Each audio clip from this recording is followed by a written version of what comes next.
কি ক'ব আপোনালোকৰ সতীৰ্থক আপোনালোকৰ এগৰাকী ভাল লেখিকা ইতিমধ্যে চিৰবিদায় লৈছে কি ক'ব আমি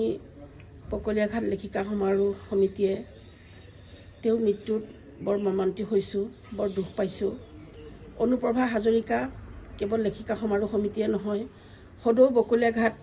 অঞ্চলকে আদি কৰি কাৰ্বি আংলং জিলাৰ এগৰাকী সু সাহিত্যিক বুলিয়ে ক'ব লাগিব ভাল প্ৰবন্ধকাৰ ভাল কবিতা লিখে আমি অনুপ্ৰভা হাজৰিকাক হেৰুৱাই আমি সাহিত্য জগতৰ ভাল এগৰাকী আমি লেখিকা হেৰুৱাইছোঁ এগৰাকী সম্পদ হেৰুৱাইছোঁ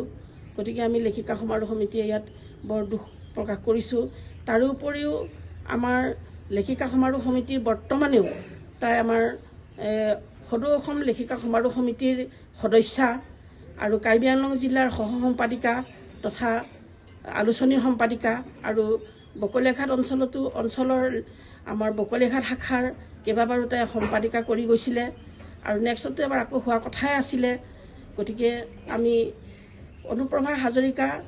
হেৰুৱাই আমি বৰ দুখ অনুভৱ কৰিছোঁ আৰু তাই এয়াই নহয় ধৰ্ম অনুষ্ঠানৰো শংকৰ সংঘৰো শংকৰ আমাৰ শিশু আই মাতৃ কল্যাণ সমিতিৰো